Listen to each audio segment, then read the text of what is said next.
Assalamu alaikum wa rahmatullahi wa barakatuh, mes chers frères et sœurs. Aujourd'hui, Inch'Allah, nous allons voir que celui qui nous trompe n'est pas des nôtres. Mes chers frères et sœurs en islam, dans un hadith rapporté par Abu Huraira radiallahu an, le messager d'Allah, sallallahu alayhi wa sallam, passa près d'un tas de blé. Il y enfonça la main et ses doigts sentirent de l'humidité. Il dit aussitôt au propriétaire de ce tas de blé, « Qu'est-ce que cela ?»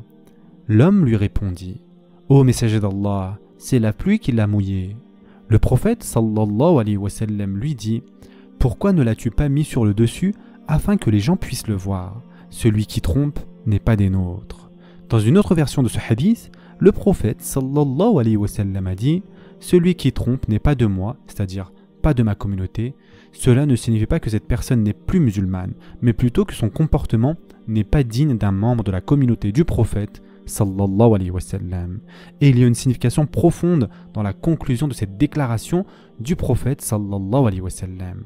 Yani, comment pouvons-nous prétendre lui être dévoués, lui et à la communauté de Mohammed sallallahu alayhi wa sallam, si en même temps nous trompons ou nous dupons ce peuple? Cela est une preuve que nous n'avons pas de véritable allégeance à la Ummah. Il est important de mentionner aussi un autre hadith rapporté par Abu Huraira radiallahu an.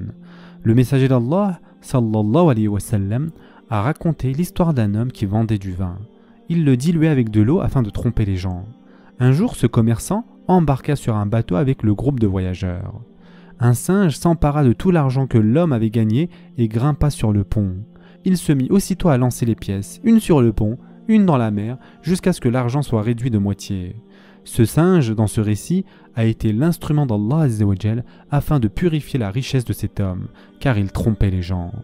Il existe de nombreuses histoires qui mettent en valeur la gravité de la tromperie. Une de ces histoires est rapportée par Tabarani, d'après Jarir ibn Abdullah al-Bajali. Jarir demanda à son esclave affranchi d'acheter un cheval pour lui. L'esclave lui en acheta un contre 300 dirhams, puis l'amena avec le vendeur afin que Jarir le paie. Jarir dit au vendeur, « Ton cheval vaut plus que 300 dirhams, me le vendrais-tu à 400 ?»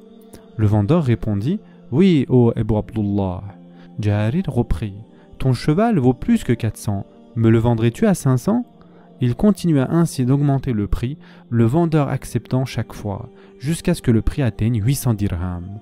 Jarir dit alors, « J'ai prêté allégeance, c'est-à-dire bay'a, au messager d'Allah, sallallahu alayhi wa sallam, afin d'agir avec sincérité à l'égard de chaque musulman. » Jarir n'avait pas besoin d'augmenter le prix du cheval.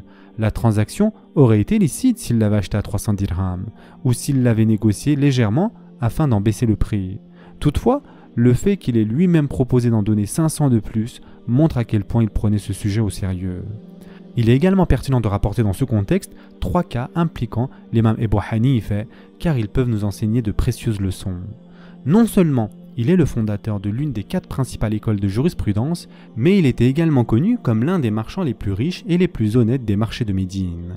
La première histoire, c'est qu'un jour, une femme s'est présentée auprès d'Abu Hanifa afin de lui vendre quelque chose. Il lui a demandé le prix de l'article et elle a répondu 100 dirhams. Il n'était pas d'accord et lui a dit que l'objet valait plus. Elle a donc demandé 200 et cela a continué jusqu'à ce que l'imam Abu Hanifa demande l'avis d'un homme afin d'en estimer le prix. L'homme a déclaré 500. L'imam Abu Hanifa a donc acheté l'article à ce prix de 500 dirhams.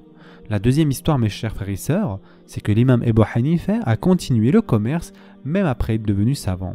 Et il s'est associé à Hafs ibn Abdurrahman. Un jour, Abu Hanifa a remarqué que l'un de leurs vêtements présentait un défaut. Il a demandé à Hafs de le signaler expressément à tout client intéressé avant de le vendre. Toutefois, Hafs a oublié de le dire et a vendu le vêtement sans en mentionner le défaut. Quand l'imam Abu Hanifa est rentré, il a vu que le vêtement n'était plus là et il a demandé à Hafs s'il en avait informé le client. Hafs a répondu qu'il l'avait oublié. L'imam Abu Hanifa lui a demandé le prix de la vente, puis a donné le bénéfice de la journée en aumône et a mis fin à son association avec Hafs. Après cela, il a demandé à son fils d'aller rechercher le client afin de l'informer de ce défaut. Et la troisième histoire, un jour l'imam Abu Hanifa a demandé à son fils Hammad d'enlever de l'étagère un article afin de le vendre à un client. En le saisissant, Hammad a invoqué la paix et les bénédictions sur le prophète sallallahu alayhi wa sallam, mais de manière à faire croire au client qu'il louait le tissu. L'imam Abu Hanifa a aussitôt remarqué, oui, sur lui, c'est-à-dire Mohammed sallallahu alayhi wa sallam, vont la paix et les bénédictions. mais tu viens de louer le tissu et donc je ne le vends pas. En faisant l'éloge de l'article, Hammad a en quelque sorte augmenté la valeur et l'imam Abu Hanifa a refusé de profiter de cette méprise du client afin de rester intègre. Ces exemples illustrent à quel point l'imam Abu Hanifa s'était fixé des critères de conduite très élevés. Il ne voulait courir le risque de commettre la moindre injustice et nous devrions trouver de l'inspiration en lui. L'imam Ibn Hajar a déclaré que c'est une injustice de cacher le défaut d'un article et de le vendre à un prix que le client n'aurait pas accepté s'il en avait eu connaissance.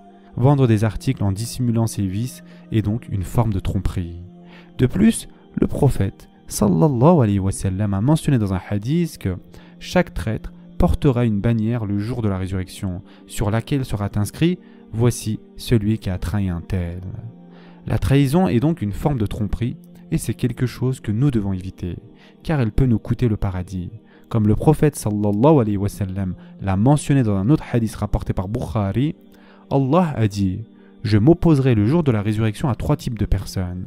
Un homme qui a donné sa parole puis l'a trahi, un homme qui a vendu une personne libre en tant qu'esclave et a gardé l'argent, et un homme qui a embauché quelqu'un, a bénéficié de son travail puis a refusé de le payer. » Quand on prend conscience de ce hadith, il apparaît indispensable de ne commettre aucune de ces injustices, même les plus légères, afin d'éviter de voir Allah Azza wa Jal s'opposer à nous le jour du jugement. Ibn Hajar a également déclaré que la forme de tromperie la plus grave est celle qui concerne la religion.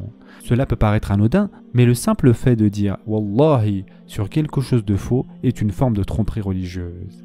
Et l'imam Al-Qurtubi a parlé de certains marchands qui se montraient religieux afin d'inspirer la confiance et d'attirer des clients, tandis que leur piété n'était que feinte. De nos jours, avec l'augmentation des transactions en ligne, certains vont jusqu'à tromper les acheteurs en utilisant de faux avis ou en se donnant une image de sérieux afin de vendre des produits en faisant croire ce que l'article n'est pas en réalité. Non seulement ils trompent en faisant de fausses déclarations sur leurs marchandises, mais ils se forgent une fausse réputation de confiance afin d'en tirer bénéfice. Un autre hadith, mes chers frères et sœurs en islam, rapporté par Abu Huraira, souligne ce danger. Le messager d'Allah, sallallahu alayhi wa sallam, a dit « Vers la fin des temps, viendront des gens qui vont escroquer avec la religion afin d'en tirer des bénéfices matériels. Ils vont tromper les gens avec des peaux de mouton, leur langage sera plus doux que le sucre, mais leur cœur sera le cœur du loup. Allah Azza wa Jal dit « Essayez-vous de me tromper ou conspirez-vous contre moi ? Je jure d'envoyer sur ce peuple une épreuve qui le laissera complètement démuni de raison. » Ce hadith explique que certaines personnes vont utiliser des actes religieux ou des comportements d'apparence pieuse afin d'en tirer des avantages matériels. Au lieu de rechercher l'au-delà, ils vont chercher les profits de ce bas monde en trompant les autres au nom de la religion. Zahir al-Shahri a écrit un livre intitulé « La tromperie », dans lequel il a abordé de nombreuses manifestations de la tromperie. Nous allons en citer quelques-unes afin de mieux comprendre le contexte. Tout d'abord, il y a la tromperie dans les transactions commerciales. Certains marchands de fruits ou de légumes vont tromper le client en plaçant les plus beaux produits sur le dessus afin de faire croire que l'ensemble de la marchandise est de la même qualité que ce que le client voit en surface. Certains commerçants vont mélanger de l'huile alimentaire avec du parfum afin d'en augmenter le volume, puis vont la verser dans des flacons de parfum afin de la vendre.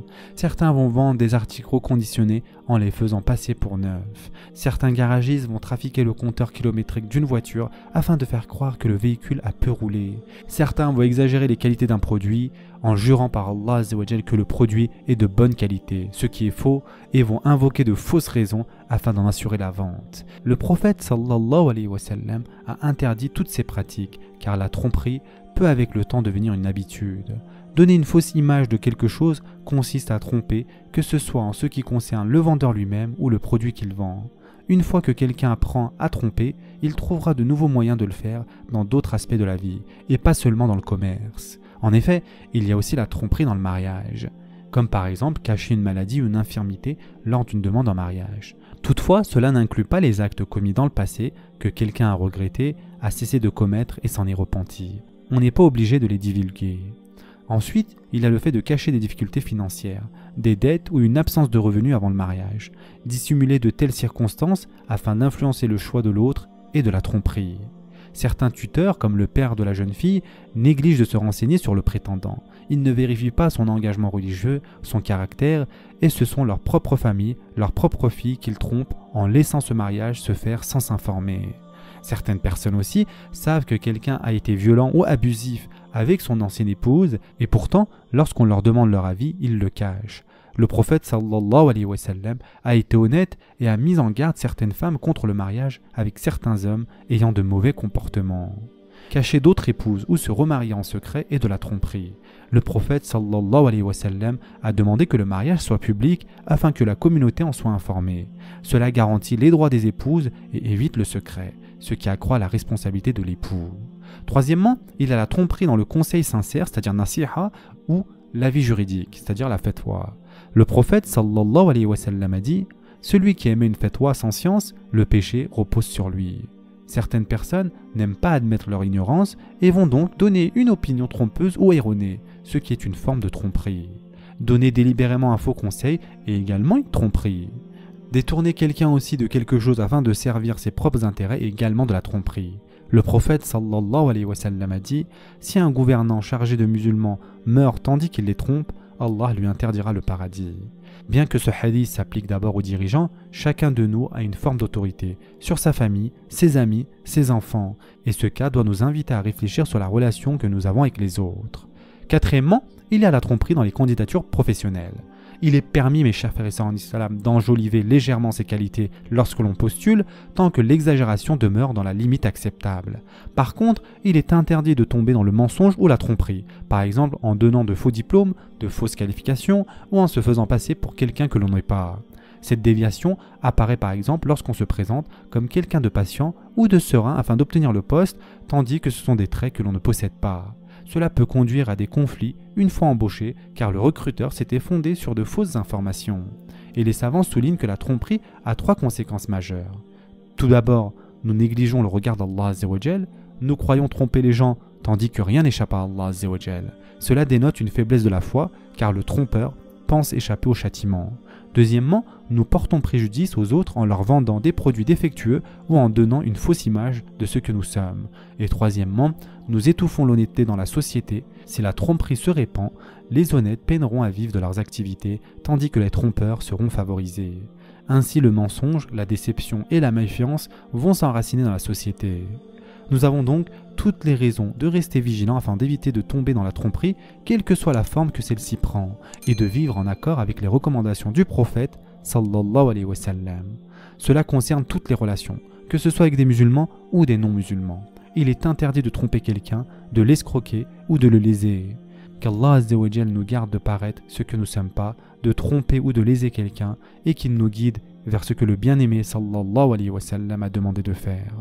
Amin, ya Rabbil Alamin. Ce sera tout pour aujourd'hui. En attendant, prenez soin de vous mes chers frères et sœurs et à très prochainement, Inch'Allah.